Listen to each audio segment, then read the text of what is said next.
कक्षा 10वीं में सभी छात्रों का मैं भागवत कदम तहे दिल से स्वागत करता हूँ। आज स्पर्श भाग 2 का सबसे पहला पाठ है साखी। इसके बारे में हम अधिकतम जानकारी लेंगे। साखी के रचयिता है संत कबीर। कबीर का परिचय हमने पिछले साल देखा है। आज हम थोड़ा सा परिचय जान लेंगे। कबीर का जन्म 1398 में काशी में हुआ माना जाता है। गुरु रामानंद के शिष्य कबीर ने 120 वर्ष की आयु पाई। जीवन के अंतिम कुछ वर्ष मगहर में बिताए और वहीं चिर निद्रा में लीन हो गए। कबीर क्रांतदर्शी कवि थे। उनकी कविता में गहरी सामाजिक चेतना प्रकट होती है। उनकी कविता सहज ही मर्म को छू लेती है। एक और धर्म के बाह्य अवडंबरों पर उन्होंने गहरी और तीखी चोट की है, तो दूसरी ओर आत्मा परमात्मा के विरह मिलन के भावपूर्ण गीत गाए हैं। कबीर शास्त्रीय ज्ञान की अपेक्षा अनुभव ज्ञान को अधिक महत्व देते थे। उनका विश्वास सत्संग में था। वे मानते थे कि ईश्वर एक है, वह निर्विकार है, अरूप है।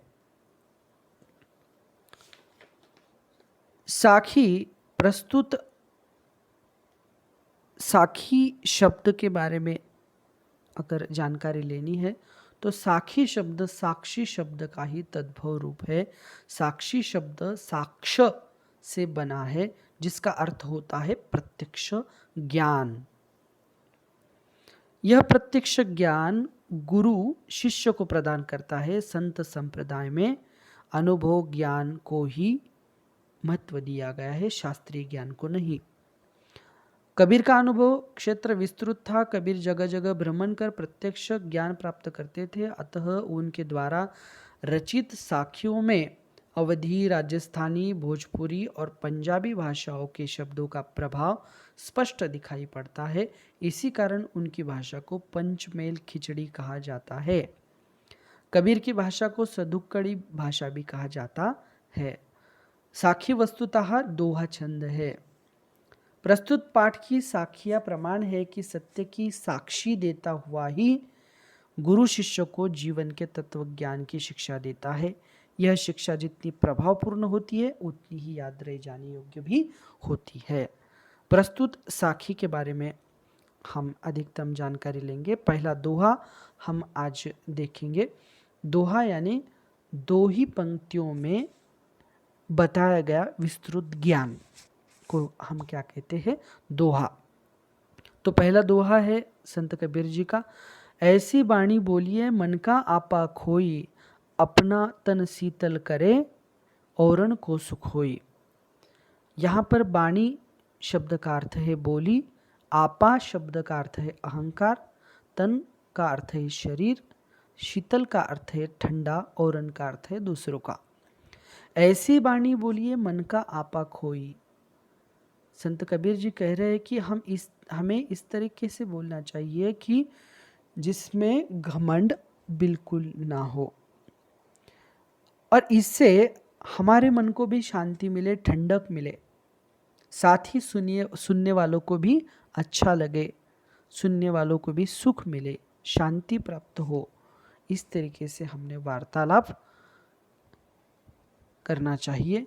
ये सुंदर सा विचार संत कबीर जी ने इस दोहे के माध्यम से बताया है। अगला दोहा। कस्तूरी कुंडली बसे मृग ढूंढे वन माही, ऐसे घटी घटी राम है दुनिया देखे नाही।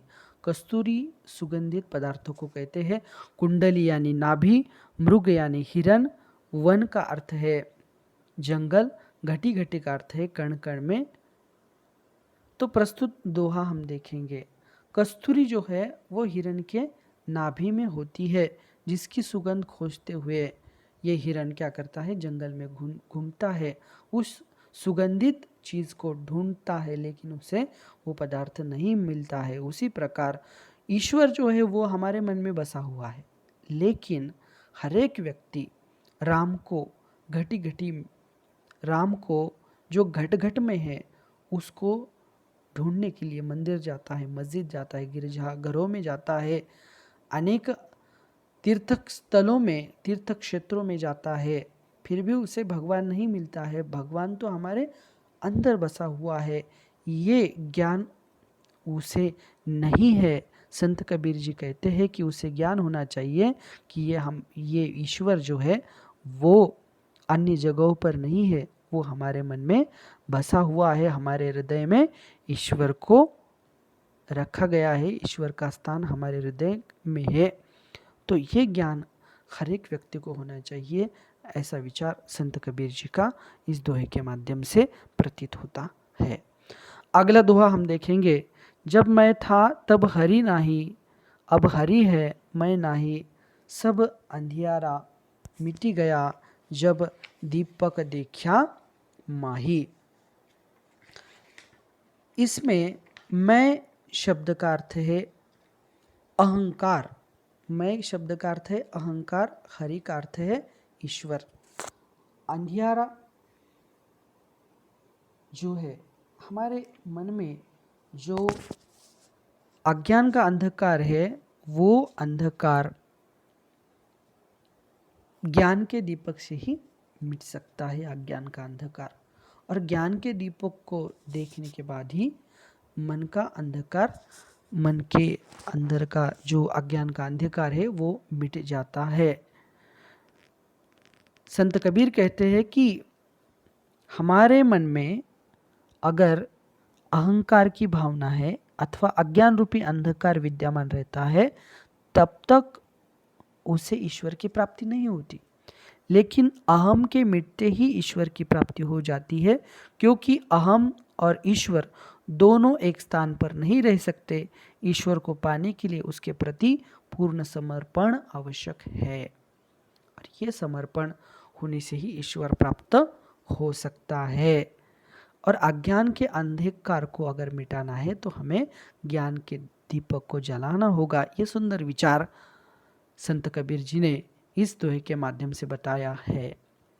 अगला दोहा देखेंगे। सुखिया सब संसार है, खाए अरु सोए, दुनिया दास कबीर है, जागे अरु रोए। यहाँ पर संत कबीर कहते हैं कि सारा संसार बस खाने पीने में जुटा हुआ है, खाने और सोने में व्यस्त है, उन्हें किसी प्रकार की चिंता नहीं है, वे सुखी है ऐसा उनको लगता है, लेकिन इसके पीछे भी दुख है, इसके बारे में लोगों को ज्ञान नहीं है। सब लोग सुख जुटाने में लगे हुए हैं, और संत कबीर के अनुसार भगवत भजन में सबको ध्यान लगाना चाहिए, मगर कोई भी ध्यान भगवत भजन में नहीं लगाता, जिसकी वजह से वह अपार दुख भोगता रहता है। यह सब देखकर कबीरदास जी दुखी होते हैं कि ये सब कुछ जो है, ऐशो आराम जो है, खाना पीना जो है, ये सब कुछ भगवान ने दिया है, उसको लोग भूल चुके हैं। ये देखकर संत कबीर जी दुखी है। कबीर के अनुसार दुनिया के सबसे दुखी व्यक्ति वो है जो प्रभु के वियोग में जागते रहते हैं। और यहाँ पर ये सुंदर सा विचार संत कबीर जी ने रखा हुआ है कि हमें ज्ञान होना चाहिए, भगवान का स्मरण होना चाहिए हर वक्त। ये सुंदर सा दोहा हमें यही बताता है कि हमने ईश्वर का स्मरण करना चाहिए, ईश्वर की साधना करनी चाहिए, ईश्वर को प्राप्त करने की कोशिश करनी चाहिए। आगे का दोहा देखेंगे। बिरह भुअंगम तन बसे, मंत्र न लागे कोई, राम वियोगी ना जीवे, जीवे तो बोरा होई। इस पंक्ति का भाव है कि विरह का अर्थ है जुदाई, पृथकता, अलगाव। विरह एक सर्प के समान है जो शरीर में बसता है और शरीर का क्षय करता है, यानी कि नाश करता है। क्षय करता है यानी कि नाश करता है। विरह से आदमी का नाश हो सकता है। क्योंकि विरह को क्या कहा गया है? सर्प कहा गया है। विरह सर्प के समान होता है और शरीर में जब बसता है तब वो शरीर का नाश करता है। इस विरह रूपी सर्प पर किसी भी मंत्र का प्रभाव नहीं पड़ता है, क्योंकि यह विरह ईश्वर को न पाने के कारण सताता है। जब अपने प्रिय ईश्वर की प्राप्ति हो जाती है तो यह विरह रूपी सर्प शांत हो जाता है, समाप्त हो जाता है। अर्थात ईश्वर की प्राप्ति ही इसका स्थायी समाधान है। अगर वियोगी को अगर राम नहीं मिले, ईश्वर नहीं प्राप्त हुआ, तो वो जी नहीं सकते, और जी भी गए तो वो पागल हो सकते हैं, ऐसा संत कबीर जी ने कहा है। एक भक्त की पीड़ा को इस दोहे के माध्यम से संत कबीर ने बताया है कि जब कोई अपने प्रिय से बिछड़ जाता है तो उस पर कोई मंत्र का असर नहीं होता है। उसी प्रकार ईश्वर के वियोग में मनुष्य जीवित नहीं रहता, अगर वह जीवित भी रहता है तो पागल हो जाता है। अगला दोहा देखेंगे। निंदक नेड़ा राखी, आंगनी कुटी बंधाई, बिन साबन पानी बिना निर्मल करे सुभाई। संत कबीर जी इस दोहे के माध्यम से कहना चाहते हैं कि निंदक यानी जो बुराई करने वाले जो लोग हैं वो हमारे पास में रहने चाहिए। निकट, नेड़ा शब्द का अर्थ है, नेड़ा का अर्थ है निकट, आंगनी का अर्थ है आंगन में, कुटी का अर्थ है झोपड़ी। संत कबीर जी कहते हैं कि जो बुराई करने वाले जो लोग हैं, जो निंदा करने वाले जो लोग हैं, वो हमारे पास रखने चाहिए, और पास अगर नहीं रहते हैं तो उनको झोपड़ी बनाकर देनी चाहिए, ताकि वो हमारे अंदर जो बुराई छुपी है वो हमें बता सके। अगर निंदक हमारे साथ हो तो वो हमारी बुराई करेगा, और बुराई करने के बाद हमें हमारे स्वभाव का पता चलेगा कि हम में क्या क्या बुराइयां हैं, और वो बुराइयां धोने का काम ये निंदक करते हैं। पानी का स्वभाव होता है मैलों को साफ करना, साबुन का स्वभाव होता है मैलों को साफ करना। उसी तरह निंदक का स्वभाव होता है कि किसी की बुराई को साफ करना। ये लाभ है निंदक से, और निंदक से ये लाभ होने के बाद हमारा स्वभाव जो है वो निर्मल बन सकता है, स्वच्छ बन सकता है। संक्षेप में कहा जाए तो हमें निंदा करने वालों को अपने पास रखने का प्रबंध करना चाहिए, ताकि उनकी बातों को सुनकर हम अपने अंदर की बुराइयों को त्याग कर सके और हम में सुधार कर सके। सुंदर सा विचार इस दोहे के माध्यम से संत कबीर ने हमें बताया है। अगला दोहा। पोथी पढ़ी पढ़ी जग मुआ, पंडित भया न कोय, एके आशीर पीव का, पढ़े सुपंडित होए। संत कबीर जी कहते हैं पोथी का अर्थ है यहाँ पर धार्मिक ग्रंथ, पंडित का अर्थ है ज्ञानी, एके का अर्थ है एक, अशीर का अर्थ है अक्षर, पीव का अर्थ है ईश्वर।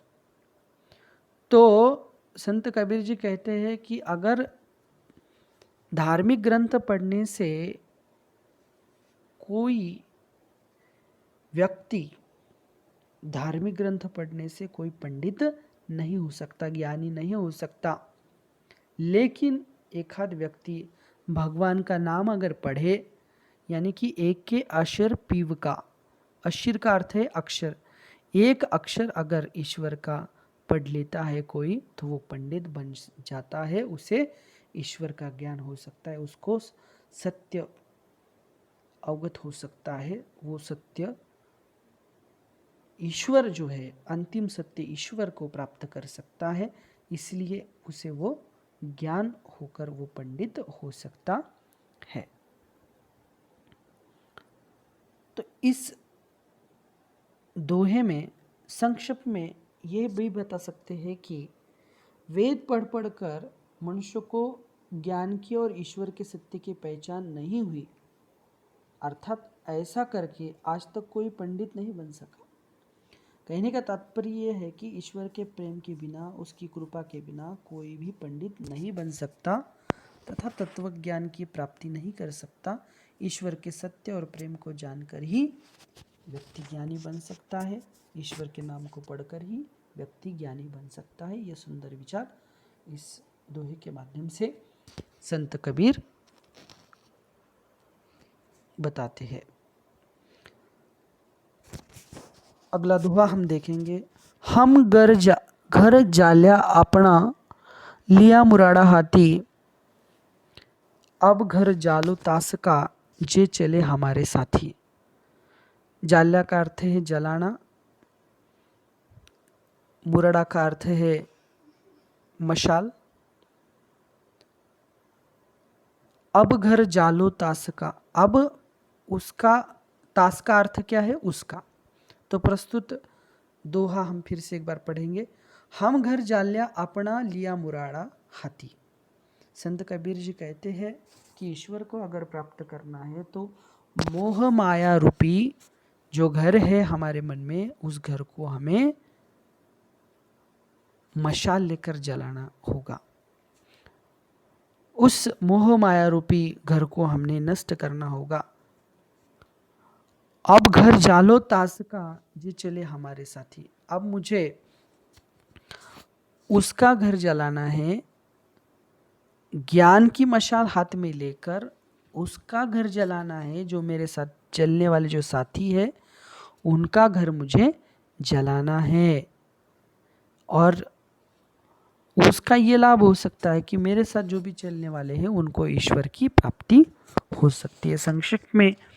संक्षेप में ये कहा जाता है कि कबीर ने अपने मोह माया रूपी घर को जलाकर ज्ञान प्राप्त कर लिया है। अब उनके हाथों में जलती हुई मशाल है, यानी ज्ञान है। अब वो उसका घर जलाएंगे जो उनके साथ जाना चाहते हैं। इस प्रकार हमने साखी के बारे में अधिकतम जानकारी ली है। यहाँ पर ये पाठ समाप्त होता है। धन्यवाद।